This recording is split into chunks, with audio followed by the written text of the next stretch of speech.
ఆదిలాబాద్ జిల్లా జైనాథ్ రైతు వేదికలో కాంగ్రెస్ నాయకుల ఆధ్వర్యంలో ఘనంగా రైతు భరోసా సంబరాలు. దేశంలో ఏ రాష్ట్రంలో లేని విధంగా రైతు భరోసా ద్వారా రైతుల జీవితాల్లో వెలుగు నింపుతున్న ప్రజా ప్రభుత్వ నిర్ణయాన్ని ఆశిస్తూ రాష్ట్ర వ్యాప్తంగా నేడు చేపట్టబోతున్న రైతు భరోసా సంబరాలను ఆదిలాబాద్ జిల్లా జైనాథ్ మండల కేంద్రం రైతు వేదికలో కాంగ్రెస్ నాయకులు ఆధ్వర్యంలో ఘనంగా నిర్వహించారు.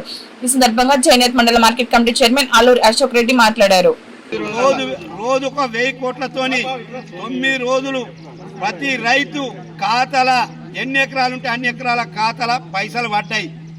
ఫస్ట్ సురు చేసిన రోజే వర్షం పడ్డదంటే రైతుల కొరకు, మరి ఇయ్యాల కూడా రైతు పండుగ వర్షం పడ్డది. కాంగ్రెస్ పార్టీ అంటేనే ప్రకృతి ఎంబడి ఉంటుంది, రైతులు ఎంబడి ఉంటుంది. రైతు రుణమాఫీ కానీ, రైతు బంధు కానీ, రైతు బీమా కానీ, రైతు ఫర్టిలైజర్ కానీ ఏదన్నా కానీ రైతులతోనే పార్టీతోనే సాధ్యమవుతుంది. కాంగ్రెస్ పార్టీ అంటేనే రైతుల పార్టీ.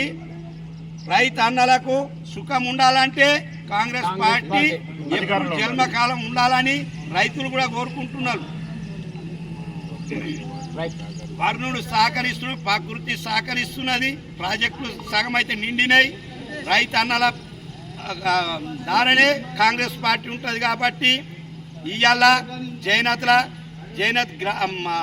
మండల ప్రజల కార్యకర్తల ప్రకారం పాలాభిషేకం చేసుకొని ఇవాళ పార్టీ పండుగ, రైతుల పండుగ మొత్తం ఘన విజయం సాధించి చేసుకుంటున్నామని.